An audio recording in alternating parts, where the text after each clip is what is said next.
साहित्य निधि में आज सुनिए निर्मल वर्मा जी की लिखी हुई कहानी आदमी और लड़की। निर्मल वर्मा हिंदी साहित्य में आधुनिक काल के सबसे लोकप्रिय लेखकों में से एक माने जाते हैं। हिंदी साहित्य में कहानी और उपन्यास विधा में आधुनिकता का बोध लाने में उनका नाम अग्रणी है।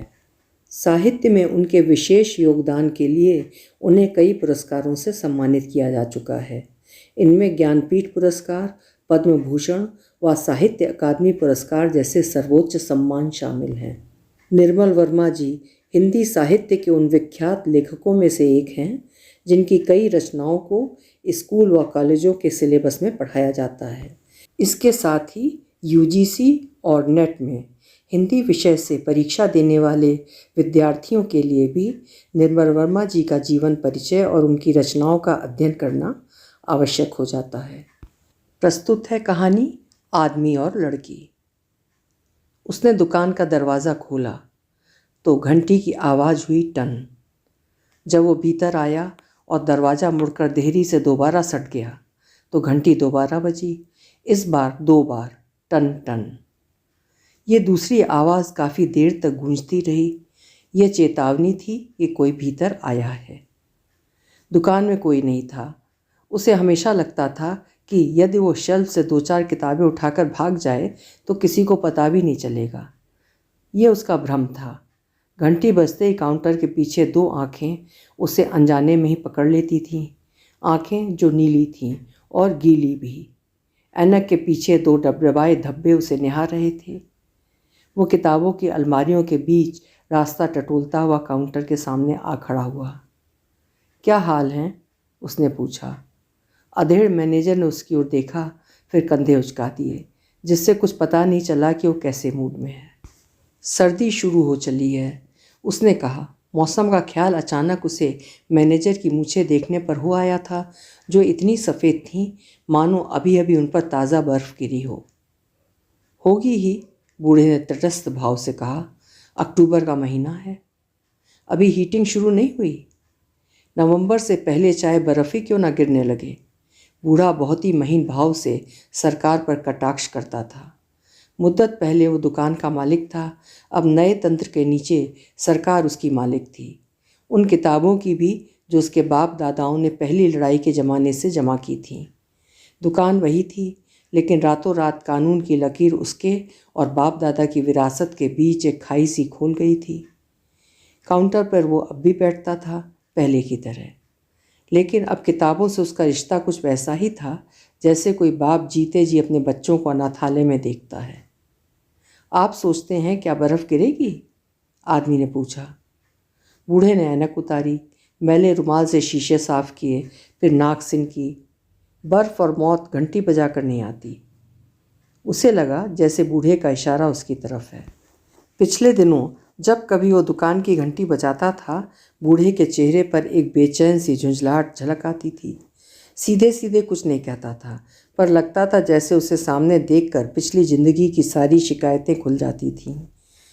पहले लड़ाई और हिटलर, फिर कम्युनिज्म और अब वो आगे चला आया अलमारियों के बीच। किताबों पर दोपहर की ठंडी म्लान रोशनी गिर रही थी। उसने चारों तरफ टटोलती हुई निगाह डाली, लेकिन वो कहीं दिखाई न दी। अचानक एक आशंका ने उसे पकड़ लिया। संभव है वो आज दुकान नहीं आई। वो ठिठुरने लगा, अपने कोट की जेब में हाथ डाला, तार के कागज़ को छुआ, फिर उसे झटके से बाहर खींच लिया। गरमाई कहीं न थी, न कोट के अंदर न बाहर। वो अब भी झिझक रहा था, लेकिन दुकान के बीच बूढ़े की आंखों के सामने खड़े रहना असंभव था। वो कुछ आगे बढ़कर एक लंबी शेल्फ के ओट में छिप गया। उसने जेब से रुमाल निकाला और माथे का पसीना पोंछने लगा। सर्दी का पसीना जो भीतर की देह से नहीं, बाहर की दहशत से टपकता है। वो फटाक से मुड़ गया। ट्रॉली के पहिए चूं चूं करते हुए शेल्फ की दूसरी तरफ जा रहे थे। पीछे पीछे वो आ रही थी, ट्रॉली के हैंडल को दोनों हाथों से पकड़े हुए, जैसे वो कोई छोटी सी प्रैम हो जिसमें बच्चे की जगह बहुत सी किताबें बैठी थीं। लड़की का सिर ट्रॉली पर झुका था। वो एक एक किताब उठाकर शेल्फ के दराज में रख रही थी। उसकी आंखें शायद बचपन से ही कमज़ोर रही होंगी। वो हर किताब को उठाती, उसे अपनी ऐनक के बहुत पास ले जाती। लेखक का नाम और किताब का टाइटल पढ़ती, फिर डस्टर से उसे झाड़ पोंछकर दूसरी किताबों के सिरहाने टिका देती। वो अपने काम में इतनी डूबी थी कि उसे गुमान भी न था कि शेल्फ के दूसरी तरफ कोई उसे देख रहा है। वो उसे देख रहा था। छत पर लटकी बत्ती का प्रकाश सीधा उसके चेहरे पर गिर रहा था। वो एक ठिगने कद की लड़की थी, लेकिन शेल्फ के पीछे सिर्फ उसका धड़ दिखाई देता था। कमर से ऊपर, जो उसकी टांगों से कहीं ज़्यादा वयस्क दिखाई देता था। उसने एक लंबा नीले रंग का एप्रन पहन रखा था, जो दुकान में काम करने वाली लड़कियां पहनती थीं, लेकिन उसके ऊपर वो ज़्यादा नहीं फबता था। शायद इसलिए कि वो उसमें पूरी ढक जाती थी और तब कोई अनुमान भी नहीं लगा सकता था कि वो कितनी छोटी है, कि अभी कुछ दिन पहले उसकी 20वीं वर्षगांठ पर वो उसके लिए फूल लाया था, जो शायद अब भी उसके कमरे में पड़े सूख रहे होंगे। अब वो सरकते हुए उसके बिल्कुल पास चली आई थी, लगभग उसके सामने। शेल्फ की सकरी दराजों के बीच उसका सिर दिखाई दे रहा था। उसने हमेशा की तरह अपने बाल कसकर बांध रखे थे, भूरे चमकीले बाल, जिनके बीच एक हिचकिचाती सी मांग कुछ दूर चलकर उलझी हुई लटों में लोप हो गई थी। इस बार वो अपने को रोक नहीं सका। जब लड़की ने अंतिम किताब शेल्फ पर रखने के लिए हाथ उठाया तो उसने आगे बढ़कर उसके हाथ को पकड़ लिया, वहीं शेल्फ के ठंडे लोहे पर। लड़की के मुंह से हल्की सी चीख निकल गई और वो घबरा गया। उसने जल्दी से किताबों को ठेलकर शेल्फ के बीच अपना सिर अड़ा दिया। मैं हूँ। लड़की ने हकबकाकर आंखें उठाई, वो जैसे जिन हो, किताबों के बीच मुस्कुराता हुआ। तुम? हाँ। कब आए? कुछ देर पहले। तुम डर गई? हाँ। लड़की ने सिर हिलाया। वो छोटी बातों में भी झूठ नहीं बोलती थी। उसका हाथ अब भी आदमी की हथेली में भिंचा था। एप्रन के पीछे छोटा सा वक्ष ऊपर नीचे हो रहा था। वो सचमुच डर गई थी। वो कभी दोपहर के वक्त दुकान में नहीं आता था। तुम कुछ देर के लिए छुट्टी ले सकती हो? अभी? लड़की का हाथ ठंडा सा हो गया उसके हाथ के भीतर। सिर्फ कुछ देर के लिए, उसने कहा। कोई बात हुई है? लड़की की आंखें उस पर फैल गईं। नहीं, ऐसे ही, उसने उड़ते हुए स्वर में कहा। लड़की जिस तरह कभी झूठ नहीं बोलती थी, वो कभी सीधा सच नहीं बोल पाता था। तुम भीतर बैठो, मैं अभी आती हूँ। उसने अपना हाथ उसकी हथेली से बाहर निकाला, एक क्षण उसकी ओर देखा और फिर वो मुड़ गई, किताबों के शेल्फों के पीछे छिप गई। दुकान के पिछवाड़े एक स्टोर रूम था, जहाँ लोग पुरानी किताबें बेचने आते थे। लड़की वहीं एक स्टूल पर बैठती थी। पीछे एक पर्दा लगा था, जो दुकान के मुख्य अगले भाग को भीतरी हिस्से से अलग कर देता था। पर्दे के पीछे एक छोटा सा केबिन था, जहाँ लड़की लंच टाइम में घड़ी दो घड़ी सुस्ताने आ बैठती थी। वो यहाँ चला आया, कई बार यहाँ आया था।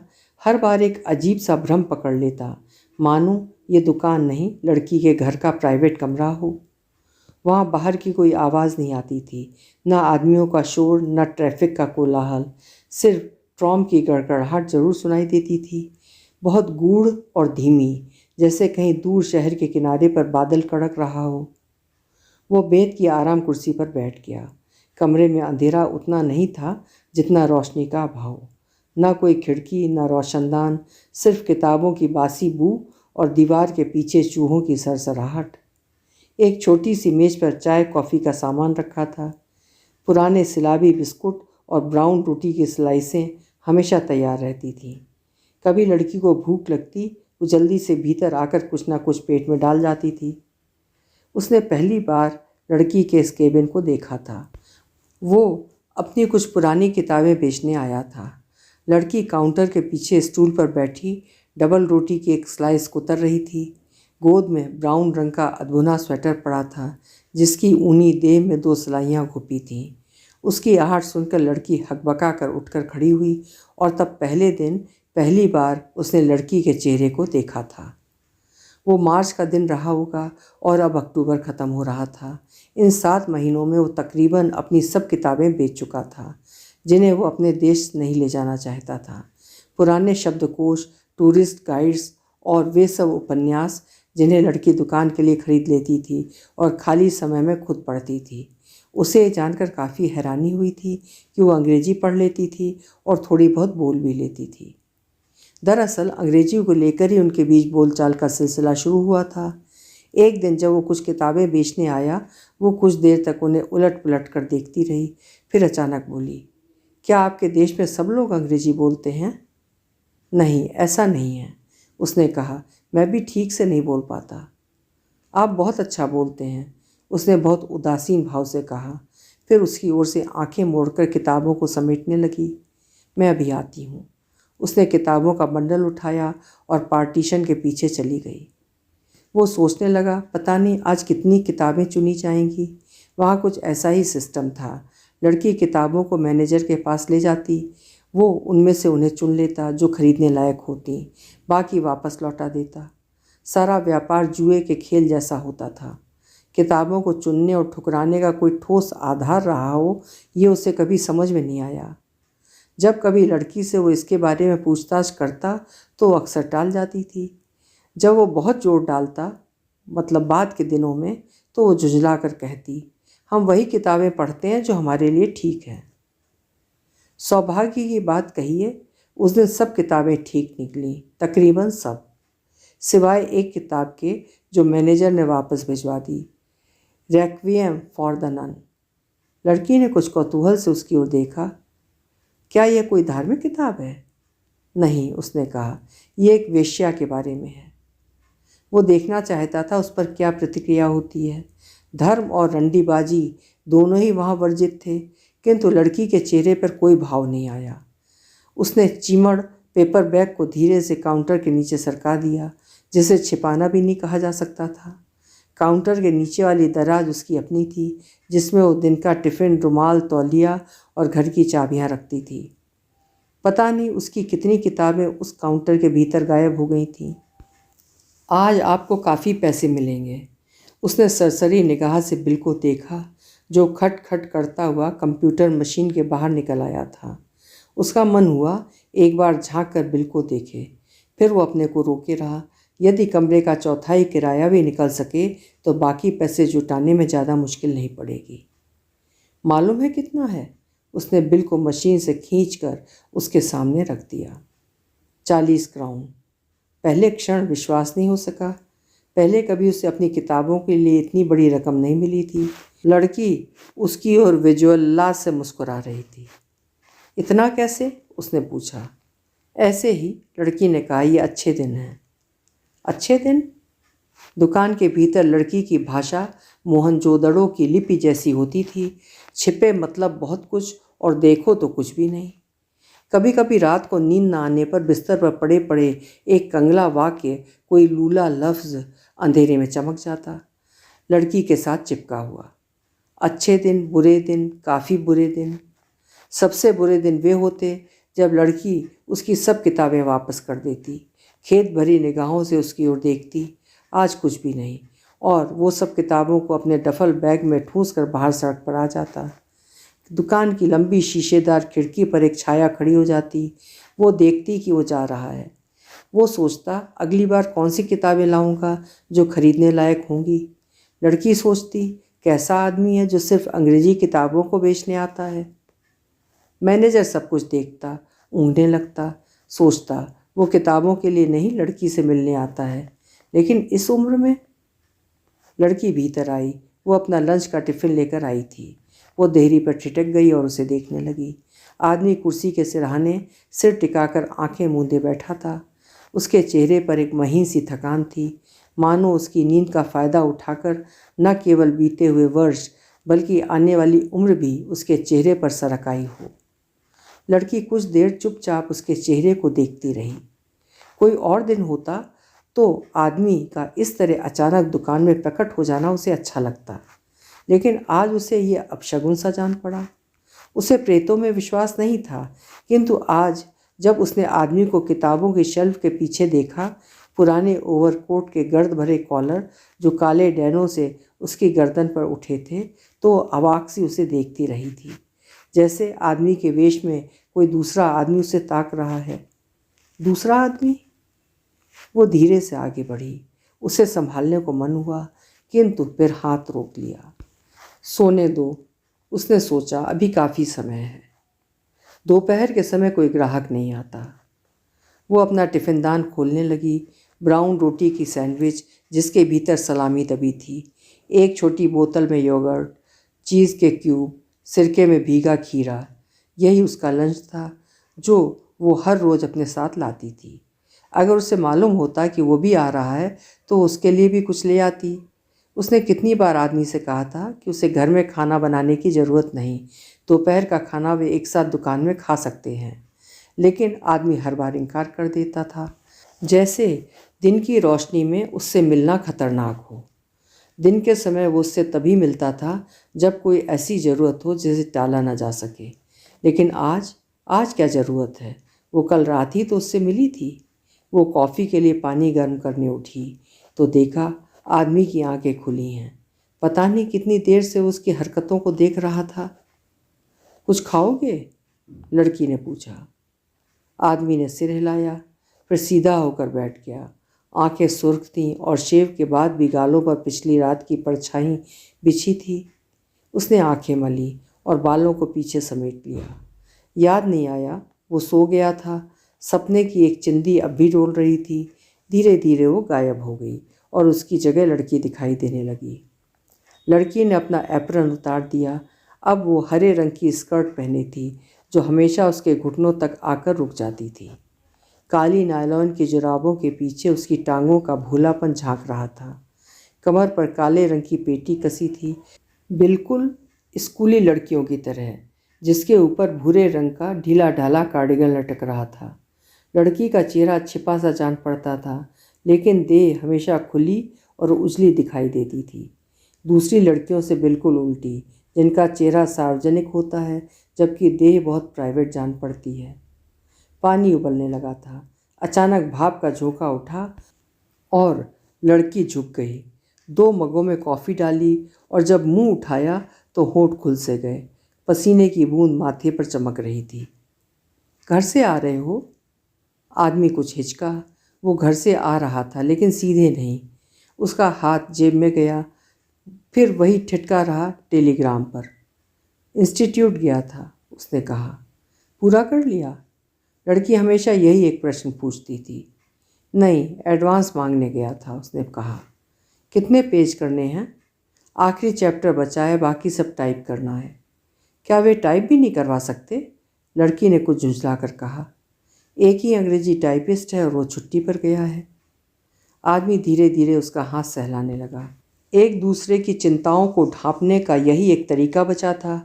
वे कहाँ से कहाँ चले जाते थे, लेकिन लड़की की देह स्थिर रहती थी, स्थिर और ठंडी। पैर सबसे ज़्यादा। जब वो उसके कमरे में आती थी तो सबसे पहले अपने पैर आग के सामने फैला देती थी।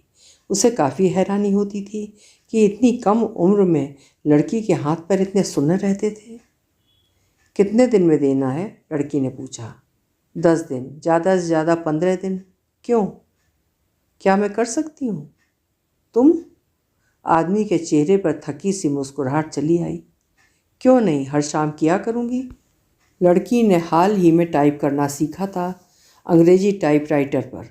उसके लिए वो एक खेल जैसा था। आदमी जितना भी अनुवाद करता उसे डिक्टेट करवाता और उसकी अंगुलियों के नीचे से फटाफट अंग्रेजी शब्द फिसलते जाते। फिर दोनों बैठकर गलतियां छांटा करते। आदमी का कहना था इस तरह वो अंग्रेजी और टाइपिंग दोनों एक साथ सीख जाएगी।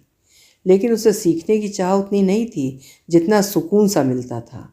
रात की वही एक घड़ी होती थी जब वो आदमी के पास होती थी। खिड़की के बाहर तारे दिखाई देते, टाइपराइटर के अक्षरों से टिमटिमाते हुए। खट खट वो उन्हें दबाती जाती और वे आकाश से उतरकर सफ़ेद फुल स्केप कागज़ पर उतरते जाते। केतली का पानी गुनगुना रहा था। लड़की ने स्विच बंद कर दिया और ऊपर का रोशनदान खोल दिया ताकि इस बार पानी की भाप बाहर जा सके। ये गर्म है। लड़की ने दूसरा कप बनाने के लिए सिर झुकाया तो गले के पिछवाड़े का जूड़ा कंधे की तरफ लुढ़काया। लड़की की देह पर अनेक छोटी छोटी घटनाएं घटती थीं और वो उनसे बेखबर रहती थी। जैसे जब वो कोई पुरानी किताब बेचने आता था तो वो अपने थूक से उंगली गीला करके पन्ने पलटती थी और होंठ हिलाकर पढ़ती थी। ऐसे मौके पर वो उसे बहुत गौर से देखता था। क्या ये वही लड़की है जिसकी देह को पिछली रातों छूता रहा था और जो दिन में इतनी अछूती दिखाई देती थी? ऐसे क्षणों में से लगता वो कहीं नीचे है, गड्ढे में, एक जानवर की तरह दुबका हुआ, बार बार एक ही इच्छा में मथता हुआ कि जब तक लड़की उसकी ओर से बेखबर कॉफ़ी बना रही है वो उछलकर गड्ढे से निकल सकता है, उसकी सफ़ेद और कुंवारी गर्दन को दबोचकर एक छलांग में दुनिया से बाहर हो सकता है, दुकान से, पछतावे से, पाप से, सबसे बाहर। लेकिन जब वो आंखें ऊपर उठाती तो उसके सब इरादे बोहर जाते। वो टकटकी लगाए उसे देखता रहता। लड़की पता नहीं किस ख्याल में मुस्कुराने लगती। वो बंधा रहता अपने गुस्से और संताप और दिल के दलदल में। वो नीचे झुकाया तिपाई पर, जहाँ लड़की का हाथ केतली पर टिका था, और ऐसे कहा जैसे अभी अभी कुछ याद आया हो। कल रात टेलीग्राम आया था। टेलीग्राम? लड़की के हाथ में कॉफ़ी का मग हवा में ठिठक गया। वो बीमार है, आदमी ने कहा, मुझे बुलाया है। उसने तार जेब से बाहर निकाला, लाल कागज़ की मुड़ी हुई दयनीय चिंदियाँ, जिसे लड़की ने देखते ही आंखें मोड़ लीं। क्या बीमारी है? उसने लापरवाही से पूछा। जाकर पता चलेगा, आदमी ने कहा। कब? वो चुप बैठा रहा, मेज पर पड़े तार को देखता रहा। कब जा रहे हो? लड़की ने दोबारा पूछा, किंतु अब उसके स्वर में लापरवाही के बदले एक अजीब सी कोमलता भर आई थी। मैं पत्र की राह देखूंगा, उसने कहा। लेकिन अगर वो सचमुच बीमार है? लड़की ने कहा। सचमुच का मतलब? तुम सोचती हो ये बहाना है? मैंने ये नहीं कहा, लड़की ने कहा। अगर वो बीमार है तो तुम्हें जाना चाहिए। तुम्हें बहुत जल्दी है? जल्दी कैसी? मेरे जाने की। लड़की ने विस्मय से उसकी ओर देखा। मैं समझी नहीं, उसने कहा। मुझसे ज़्यादा तुम उसकी फिक्र करती हो। ये कटाक्ष था। वो कटाक्ष से भी आगे जाना चाहता था, जहाँ क्रूरता शुरू होती है, किंतु वहाँ सिर्फ कमीनापन था, और वो रुक गया। आगे कुछ भी न था, सिर्फ एक गंदली सी थकान और जलन थी। वो रात भर नहीं सोया था। मैं अब चलता हूँ, उसने कहा। नहीं, ठहरो। लड़की ने उसके घुटनों पर अपने हाथ रख दिए। तुमने अभी क्या कहा? मैं बहुत जल्दी में हूँ। लड़की की आंखें चुंधिया गई थीं, जैसे वो उसकी क्रूरता को ठीक से देख नहीं पा रही हो। मैं हंसी कर रहा था। आदमी ने धीरे से अपना हाथ उसकी बाह पर रखा। लड़की की समूची बाह थरथरा रही थी। अगर मैं कहूँ तुम रुक जाओगे? तुमने कभी कुछ कहा? क्योंकि कोई फ़ायदा नहीं। वो जब जब आदमी की परीक्षा लेती, आदमी का चेहरा दूर होने लगता, उसकी जगह अपना पाप दिखाई देने लगता, जो उससे वैसे ही प्रश्न पूछने लगता जिन्हें वो आदमी से पूछती थी। ये चक्कर था, पाप का चक्कर, जिसका कोई अंत नहीं था। क्या वो अक्सर बीमार रहती है? उसने पूछा। वो कभी उसकी पत्नी का नाम नहीं लेती थी, सिर्फ वो कहा करती थी, मानो इतनी बड़ी दुनिया में सिर्फ एक वो उसकी पत्नी हो सकती है। उसे खुशी थी, उसने उसे कभी नहीं देखा था। वो दूसरे शहर में थी और उसने वो शहर भी कभी नहीं देखा था। आदमी चुपचाप लड़की की ओर देखता रहा। लड़की के पीछे खिड़की थी और खिड़की के परे छतें, जहाँ उगती धूप की सफ़ेद थिगलियाँ निकल आई थीं। कल रात मुझे एक सपना आया, उसने कहा। कैसा सपना? मैंने देखा तुम नीचे खड़ी हो, तुम ऊपर मेरे कमरे को देख रही हो। मैं तुम्हें आवाज़ देकर बुलाना चाहता था और तुम जाने लगी, और मैं ज़ोर ज़ोर से दरवाज़ा भड़बड़ाने लगा नीचे आने के लिए। लड़की हंसने लगी। सच? फिर मेरी आँख खुल गई और मैंने सुना कोई सचमुच दरवाज़ा खटखटा रहा है। मैंने सोचा शायद तुम हो, लेकिन बाहर तार वाला खड़ा था। आदमी के चेहरे पर हंसी थी, लेकिन लड़की की हंसी बुझ गई। उसे सपने में अपशगुन सा दिखाई दिया। वो अपशगुनों के बीच रहती थी, इसलिए गिरजे में घड़ी दो घड़ी बैठना उसे अच्छा लगता था। उसने ये बात कभी आदमी को नहीं बताई थी, गिरजे वाली बात। ये नहीं वो आदमी से कुछ छिपाती थी, किंतु ईश्वर ने विश्वास करना, ये उसे एक प्राइवेट किस्म की बीमारी जान पड़ती थी, जिससे वो आदमी को दूर रखना चाहती थी। ईश्वर के इर्द गिर्द वैसा ही अंधेरा था जैसा उसकी पत्नी के आसपास, और वो उसकी पत्नी के बारे में उतना ही कम जानती थी जितना आदमी उसके ईश्वर के बारे में। उन दोनों को अकेला छोड़ देना ही अच्छा था। दरवाजे पर घंटी खनखनाई और वे दोनों चौंक गए, एक दूसरे से अलग हो गए। वो भागती हुई दरवाजे के पास गई, साकल खोलकर बाहर झाँका। कोई ग्राहक आया था। अभी लंच टाइम है, उसने कहा और जल्दी से दरवाज़ा भेड़ दिया। लेकिन वो मुड़ी नहीं, चौखट पर खड़ी रही, बंद दरवाजे के शीशे से खुलता हुआ दिन देखने लगी। अक्टूबर का दिन धुंध की परत से निकल रहा था। उसे बहुत पहले के दिन याद आए जब वो आदमी से नहीं मिली थी। दुकान से घर अकेले जाती थी और शहर खाली सा लगता था। जब वो आदमी की तरफ मुड़ी तो मुस्कुरा रही थी। कितनी दूर है, उसने पूछा। क्या? आदमी जाने के लिए तैयार खड़ा था। तुम्हारी पत्नी का शहर। इस बार उसने सचमुच पत्नी कहा, जैसे वो उसकी दूर शहर की कोई सहेली हो। आदमी व्यस्त सा हो उठा। 1 घंटा लगता है, उसने कहा। कैसे जाओगे? बस से। हर घंटे बाद बस चलती है। लड़की आदमी के पास आई, ऊपर देखा जहाँ उसकी आंखें थीं। मैं भी चलूँ? तुम? बस स्टेशन तक चलूँगी। आदमी एक क्षण उसे देखता रहा। वो सुन्न सन्नाटे के बीच खड़ी थी जहाँ टेलीग्राम पड़ा था और पीछे किताबों की कतार थी जिनके भीतर जीने मरने का ज्ञान भरा था, लेकिन जो उस क्षण न उसकी मदद कर सकता था न लड़की की। उसने बैग उठाया और लड़की के पास चला आया। उसके छोटे से सिर पर अपना मुंह रख दिया। वो उससे बहुत छोटी थी और एक स्कूली लड़की की तरह सुनसान खड़ी थी, और तब उसे लगा जैसे उसकी उम्र के 40 साल एक गंदले नाली की तरह दुकान के बीचों बीच बह रहे हैं, और बीच का पानी इतना उथला है कि वो उसमें डूब कर मर भी नहीं सकता, केवल लड़की को उसमें घसीट कर गंदला कर सकता है। वो बाहर चला आया। वो जल्दी से भागकर खिड़की के पास आई। आदमी दुकान से निकलकर सड़क पार कर रहा था। वो खिड़की के लंबे शीशे से उसे छोटा होते देखती रही। दूसरे दिन लड़की उसके फ्लैट पर गई, यूं ही टहलते हुए। हालांकि उसे मालूम था कि वो अब शहर से बाहर है और मकान खाली है। वो पिछली रात को ही चला गया था। फ्लैट की डुप्लीकेट चाबी उसके पास थी, जो हमेशा उसके पास रहती थी, और वो किसी भी समय उसके अपार्टमेंट में जा सकती थी। किंतु उस शाम वहाँ कोई ना था। सीढ़ियाँ अंधेरे में डूबी थीं और चौकीदार का केबिन खाली पड़ा था। भीतर जाने के बजाय वो पीछे चलती गई ताकि दूर फासले से वो आदमी का कमरा देख सके, जो तीसरी मंजिल पर था और जिसकी एक खिड़की पार्क की तरफ खुलती थी। पार्क में बच्चे खेल रहे थे। खिड़की बंद थी। वो जाने से पहले पर्दा गिराना भूल गया था। शाम की धूप खिड़की के शीशों पर चमक रही थी, जिसके भीतर सब कुछ दिखाई देता है। मेज पर रखा टाइपराइटर, दीवार पर टंगी कमीज और खिड़की के आले पर रखा गमला, जो वो बहुत दिन पहले उसके लिए लाई थी। एक बार मन भीतर जाने को हुआ। उंगलियां पर्स में गईं और भीतर रखी चाबी से खेलने लगीं, लेकिन ये ख्याल कि कमरा खाली पड़ा होगा जैसे उंगलियों को भी छू गया। वो मुड़ गई और धीमे कदमों से घास पर चलने लगी। पार्क के बीच पॉन्ड था, अंग्रेजी ढंग का तालाब जिस पर बत्तखें तैर रही थीं। वो तालाब के साथ साथ चलने लगी। वो सोचने लगी, लेकिन सोच का कोई ऐसा सिरा नहीं था जिसे पकड़कर वो भीतर की गांठ खोल सके। सारा सोच आदमी से शुरू होता था।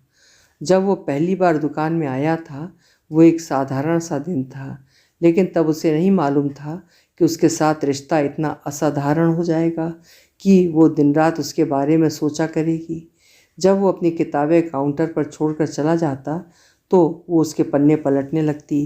पुरानी भुरभुरी अंग्रेजी की किताबें जिन पर उसका नाम, उसके शहर का नाम और नीचे वो तारीख लिखी होगी जब उसने वो किताबें खरीदी होंगी। उन तारीखों को देखकर उसे अजब सी हैरानी होती कि जब वो दुनिया में नहीं आई थी, वो अपने शहर में घूमता होगा, पढ़ता होगा, और जब उसका विवाह हुआ होगा वो स्कूल में पढ़ती थी। वो मुस्कुराने लगी। लोग मुझे उसकी बेटी समझते हैं, उसने सोचा। शायद इसीलिए वो दिन के उजाले में मेरे साथ चलने में कतराता है। मुझे कभी उम्र याद नहीं आती। वो जब मेरे साथ होता है तो मुझे पता भी नहीं चलता कि वो मुझसे कितना बड़ा है। उम्र के बारे में क्या सोचना, वो रात की बर्फ़ है, सोते हुए पता भी नहीं चलता। सुबह उठो तो फाटक पर ढेर सी जमा हो जाती है। बर्फ़ की बात से उसे मार्च का महीना याद आया। उस शाम वो पहली बार उस आदमी के साथ सोई थी। साल की आखिरी बर्फ़ गिरी थी और बाहर आई तो सारी देह सुन्न, सारा शरीर बर्फ़ से ठिठुर रहा था। आदमी ने उसे बहुत रोका, किंतु उसके भीतर कुछ चल रहा था जो सारे शहर को सोख सकता था। वो चलती गई और जब उससे बर्दाश्त नहीं हुआ तो उस गिरजे में चली आई जो बहुत पुराना था और खाली रहता था, और जिसमें वो अक्सर जाती थी और जिसके बारे में आदमी को कुछ भी नहीं मालूम था। वो भीतर चली आई और सबसे आगे की बेंच पर बैठ गई। कुछ देर पहले वो आदमी के बिस्तर पर थी और अब वो यहाँ क्या कर रही थी, ये उसे बहुत देर तक नहीं मालूम हो सका। सामने ऑल्टर पे एक आदमी टंगा था, पैरों, हाथों, छाती पर कीलों से बिंधा हुआ, और बहुत देर तक उसे ये भी पता नहीं चला कि वो आदमी वहाँ क्या कर रहा है। तब उसे अचानक लगा कि वो अकेली नहीं है, कोई उसके पास है, कोई बिल्कुल पास बैठा है जिसे उसने अंधेरे में भी नहीं देखा था। एक बूढ़ी औरत जो उसके साथ बेंच पर बैठी थी, गुनगुनाती हुई, प्रार्थना करती हुई, हवा में मोमबत्ती की लौ की तरह डोलती हुई। क्या वो कुछ मांग रही थी? वो ईश्वर से कुछ मांग रही थी, और तब उसे हैरानी हुई कि इतनी लंबी जिंदगी गुजार देने के बाद जब कुछ भी बचा नहीं रहता, ईश्वर से कुछ मांगा जा सकता है। वो बूढ़ी के पास सरक आई। सुनो, क्या ये पाप है? उसने धीरे से बुढ़ी औरत के कानों में फुसफुसाया। एक आदमी के साथ सोना जिसकी पत्नी जीवित है? कौन? बूढ़ी ने उसके चेहरे को देखा। कौन जीवित है? वो हंस रही थी। उसके सारे दांत टूटे थे और खुले पोपले मुंह से शराब का भभका छूट रहा था। शराब और बुढ़ापे और आंसुओं से सना उसका चेहरा ऊपर नीचे हिल रहा था। वो भाग कर बाहर चली आई। बहुत देर तक बूढ़ी का चेहरा उसके पीछे पीछे भागता रहा। फिर वो अचानक गायब हो गया और बर्फ़ गिरना बंद हो गई। वो मार्च का महीना था जब वो पहली बार आदमी के साथ सोई थी। अब वो उसके घर के सामने बैठी थी। बच्चे अपने घरों को चले गए थे और बत्तखें, वे पता नहीं कहाँ डूब गई थी। तालाब अंधेरे में सोया था, न छप न कुछ, न कोई आवाज़। आसपास मकानों की बत्तियां जल रही थीं। सिर्फ आदमी का कमरा तीसरे तल्ले पर एक अंधेरे खोखल सा खाली पड़ा था। अब वहाँ न गमला था, न मेज, न दीवार पर लटकती कमीज़। वो कहीं दूसरे शहर में था। वो अपनी पत्नी के पास लेटा था। वो न जाग रहा था, न सो रहा था। वो सोच रहा था जब वो 7 महीने पहले लड़की की दुकान में आया था और बगल में उसकी पत्नी सांस ले रही थी। वो 3 दिनों बाद लौटा था। 3 छोटे दिन और 2 लंबी रातें, जिसके बीच लड़की घर से दुकान गई थी, वापस घर लौटी थी, फिर दुकान, फिर घर। एक शाम वो बस स्टेशन गई थी, हालांकि उसके आने का समय उसे नहीं मालूम था। दूसरी शाम उसके घर गई थी और पार्क में खेलते हुए बच्चों और तैरती हुई बत्तखों को देखती रही थी। आदमी अपनी पत्नी से मिलने पहले भी जाता था, लेकिन लड़की की ज़िंदगी में ये पहला मौका था जब उसने उस अजीब चीज़ को देखा था जो कुछ भी नहीं थी। किसी का ना होना ये भी कोई चीज़ है, लेकिन जहाँ वो जाती वो चीज़ भी उसके साथ साथ चलती। जब रात को लेटती तो वो चीज़ भी उसके साथ लेट जाती, और वो सोने लगती तो जागते हुए उसका सोना देखती रहती। और तब उसे समझ में आया था कि क्यों अकेले लोग गिरजों में जाते हैं, शराब खानों में, ऐसे घरों में जहाँ औरतें पेशा करती हैं, और ऐसे लोग भी जो अपनी पत्नियों के साथ रहते हैं। हालांकि साथ का सुख कब का सूख चुका होता है, लेकिन सुख लड़की को नहीं सताता था। वो उसके बारे में सोचती भी न थी। वो सिर्फ ये जानना चाहती थी कि क्या वो उस चीज़ के बारे में जानता है जो वो जानने के बाद उसके पास छोड़ जाता था। क्या वो उस चीज़ को जानता था?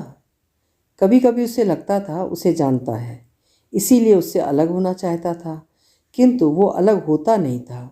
एक अजीब गुस्से में तना रहता था, जैसे उसकी आवाज़ फ़ोन में सुनाई दी थी, भर्राई हुई, तनी हुई। वो फ़ोन तीसरे दिन आया था, लंच की घड़ी में, जब मैनेजर बाहर थे। वो अपने केबिन में थी और टिफ़िन दान खोल रही थी। घंटी सुनाई दी तो उसके हाथ डिब्बे पर पड़े रहे। ये उसका फ़ोन है, उसने सोचा। हालांकि फ़ोन की घंटी हमेशा एक जैसी ही बजती थी।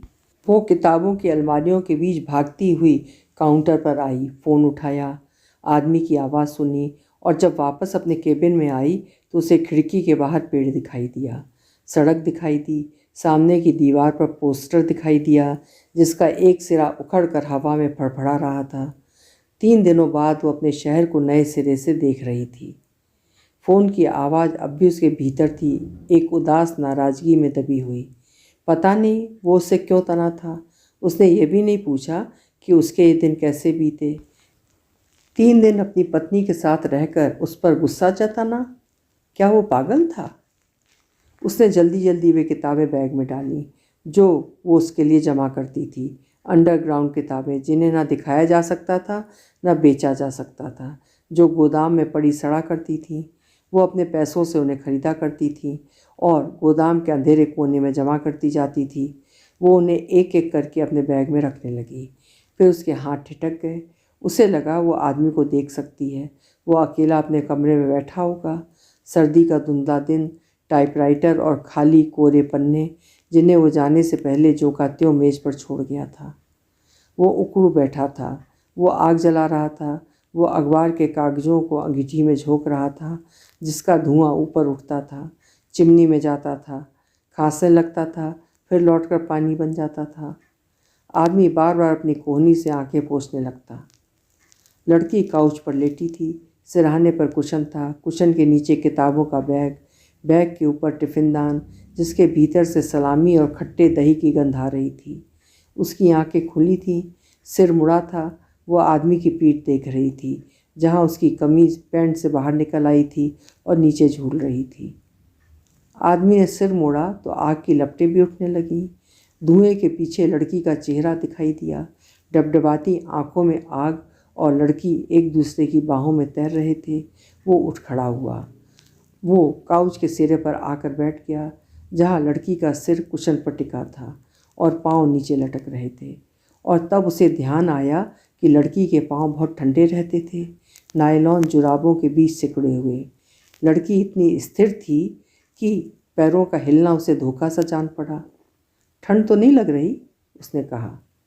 लड़की के पैर हवा में ठिठक गए। नहीं, उसने सिर हिलाया। बस में बहुत ठंड थी, उसने कहा। सड़कों पर पानी जम गया था। कब पहुँचे? लड़की ने पूछा। दोपहर को, तभी तुम्हें फ़ोन किया था। क्या बीमारी थी? लड़की ने पूछा। खास कुछ नहीं, आदमी ने कहा। कुछ भी नहीं? वो मुझे देखना चाहती थी। आदमी ने अपने चेहरे पर हाथ फेरा, मानो खाल की सलवटें सीधा कर रहा हो। 3 दिन तक? लड़की ने कहा। क्या वो 3 दिनों तक तुम्हें देखती रही? आदमी ने सिर उठाया, हैरत में लड़की को देखा। उसका चेहरा आग की शुष्क गरमाई में तप रहा था। वो अजीब आंखों से उसे निहार रही थी, जैसे कुछ पूछ रही हो। आदमी ने उसका हाथ अपने हाथ में सरका लिया, सहलाने लगा। सफ़ेद कुंवारा हाथ, जिसने अभी तक केवल सेकेंड हैंड किताबों को छुआ था, लेकिन उसके भीतर के भुरभुरे पन्नों को नहीं पढ़ा था, जिनमें लोग विवाह करते हैं, एक दूसरे से अलग हो जाते हैं, बूढ़े हो जाते हैं, अकेले कमरों में मर जाते हैं। आदमी के भीतर एक अंधी सी वासना उठी, जिसका उस समय लड़की की देह से कोई रिश्ता नहीं था। उसने उसे अपने पास घसीट लिया, उसकी देह को अपने 40 सालों के भीतर दबोच लेने के लिए, और वो खिंच भी आई, बिल्कुल एक कबूतर की तरह उसके सीने से सट गई। क्या तुम उसके साथ सोए थे? लड़की की आवाज़ इतनी धीमी थी कि आदमी को भ्रम हुआ कि जो उसने सुना है, क्या वो भी भ्रम है। तुमने कुछ कहा? क्या तुम उसके साथ? आदमी ने सिर उठाया, धीरे से उसके सिर को अपने सीने से अलग कर दिया। लड़की ने ऊपर देखा, जहाँ आदमी का चेहरा था, थकान, नींद और बीती हुई उम्र से लदा हुआ। और तब उसे हैरानी हुई कि वो उससे प्यार करती है। वो जो कुछ कहेगा उसका कोई मतलब नहीं था। अंगीठी के कोयले अब खिलखिला रहे थे। कुछ देर बाद लड़की काउच से उठी और कुर्सी पर बैठ गई। टाइपराइटर में फंसे कोरे पन्ने को देखा और फिर आंखें खिड़की से बाहर ठहर गईं। पार्क अंधेरे में डूबा था और तालाब की जगह सिर्फ एक सफ़ेद शीट दिखाई दे रही थी। सड़क की बत्तियां एक लंबी झालर सी शहर के आर पार लटक रही थीं। उसने कुर्सी मेज के पास सरका ली और टाइप करने लगी, जिसे आदमी ने अनुवाद किया था।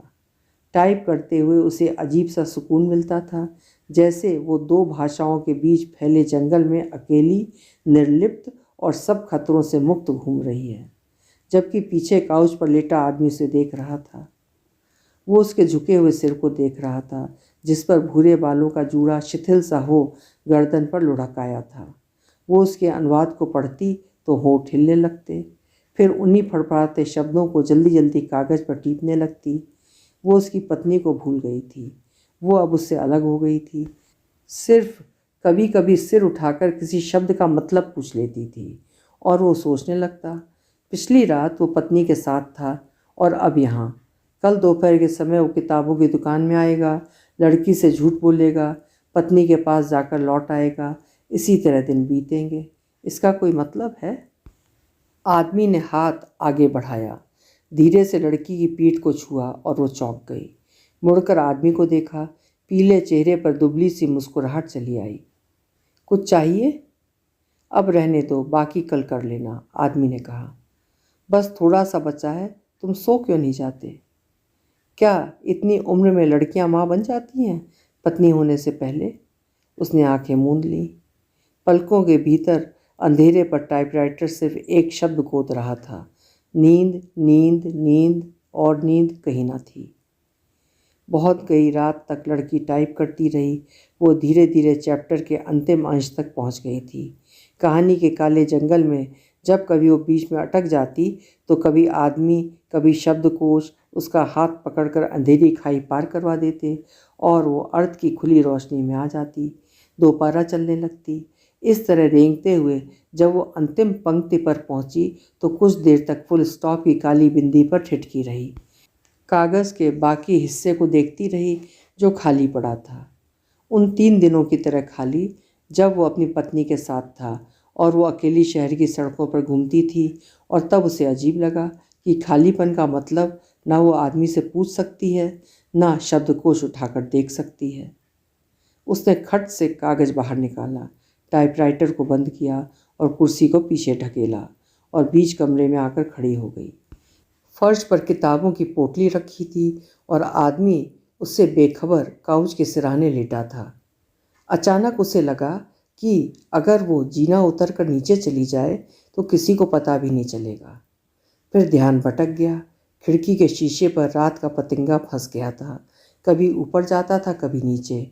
फ्रेम से बार बार टकरा कर एक अजीब बदहवासी में छटपटा रहा था। लड़की ने झपाट से खिड़की खोल दी। पतंगा ऊपर उठा और एक हल्की सी जान उसके गालों को छूती हुई बाहर अंधेरे में उड़ गई। वो कुछ देर तक खुली खिड़की के नीचे देखती रही। अक्टूबर की धुंध पर बार की नियॉन लाइट एक लाल चिंदी सी चमक रही थी। अचानक एक आदमी बाहर निकला और लड़खड़ाते कदमों से सड़क पार करने लगा। वो डोलता हुआ कभी एक तरफ जाता, कभी दूसरी तरफ, शीशे पर पतंगे की तरह डगमगाता हुआ। फिर न जाने क्या सोचकर फ्लैट की दीवार से सटकर खड़ा हो गया, बिल्कुल खिड़की के नीचे। अपनी पैंट के बटन खोलने लगा। लड़की ने झट से खिड़की बंद कर दी और वापस कमरे में लौट आई। उसने बालों को खोला, क्लिपों को उतार कर मेज पर रख दिया। फिर अपने बैग से वैसलीन की ट्यूब निकाली, उंगली पर रखकर उसे दबाया और उसे अपने चेहरे पर, कानों के पीछे, बाहों पर मलने लगी। अचानक उसके हाथ ठिठक गए। उसकी पत्नी भी ये करती होगी उसके पास जाने से पहले। उसके भीतर कुछ हिला, सारी देह को मरोड़ता हुआ। उसने उससे पहले कभी नहीं देखा था। एक मैली सी पीड़ा जो देह में कीड़े की तरह उलट जाती है, उठने को तिलमिलाती है, नीचे धंसती जाती है। एक क्षण के लिए वो आतंकित हो गई।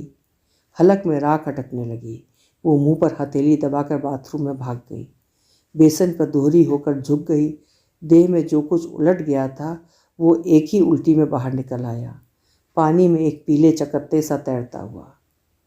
उल्टी करने के बाद उसने मुंह धोया, आंखों पर पानी छिड़का। चेहरा पोंछने के लिए जब उसने तौलिया उठाया तो उसकी आंखें बेसिन के शीशे पर ठिठक गईं। वहाँ उसी बूढ़ी का पोपला चेहरा झांक रहा था जैसा उसने गिरजे में देखा था, लेकिन अब वो हंस नहीं रही थी, कुछ अफसोस के साथ उसे देख रही थी। वो उससे कुछ कहना चाह रही थी, लेकिन अब लड़की कुछ नहीं सुनना चाहती थी, न बीते हुए अपने पाप के बारे में, न आने वाली जिंदगी के बारे में। इससे पहले कि बूढ़ी अपना मुंह खोलती, लड़की उसे आईने में अकेला छोड़कर कमरे में चली आई। वो लौट आई। वो काउच के पास चली आई जिस पर आदमी लेटा था। उसने कमरे की बत्ती बुझा दी, किंतु अंधेरा नहीं हुआ था। आग की पीली बुझती हुई रोशनी सब चीज़ों पर पड़ रही थी। टाइपराइटर, किताबों का बैग, कुशन पर टिका आदमी का सिर। उसने कपड़े उतारे, अलमारी से कंबल निकाला, धीरे से उसे आदमी पर डाल दिया और फिर कंबल का एक सिरा उठाकर खुद भी उसके नीचे लेट गई। वो इतना निश्चल लेटा था कि कुछ देर तक उसे पता भी नहीं चला कि वो जाग रहा है या सो रहा है। सिर्फ उसकी सांस सुनाई दे रही थी, छाती के भीतर घुरघुराती हुई। उसने टटोलते हुए उसे छुआ, खुली हुई कमीज के नीचे नंगी छाती को, जहाँ कुछ सफ़ेद बाल उगाए थे, और फिर अपना सिर वहाँ टिका दिया। आदमी सिहरने लगा। एक गर्म सी आहट उसके लहू को खटखटाने लगी। नहीं नहीं नहीं, उसके भीतर कोई कह रहा था। लेकिन जब उसने आंखें खोलीं तो लड़की का सिर उसके ऊपर था। उसके बाल एक दूसरा अंधेरा थे, कमरे के अंधेरे पर बिखरे हुए। वो हिल रही थी और कुछ देर तक आदमी को पता भी न चला कि वो रो रही है। उसकी छाती के बालों के बीच एक गर्म सी लकीर बह रही थी। सुनो, आदमी ने बहुत धीरे से कहा, मैं मरना चाहता हूँ। क्या? लड़की ने सिर उठाया, उसकी ओर देखा। आदमी कभी कभी उससे अपनी भाषा में बोलने लगता था जिसे वो बिल्कुल नहीं समझ पाती थी। तुमने कुछ कहा? वो धीरे धीरे उसके सिर को सहलाने लगा। वो माँ से बच्ची बन गई थी और आदमी उससे ऐसा सच बोल सकता था जिसका अनुवाद वो कभी नहीं कर सकेगी। अभी आप सुन रहे थे निर्मल वर्मा जी की लिखी हुई कहानी आदमी और लड़की।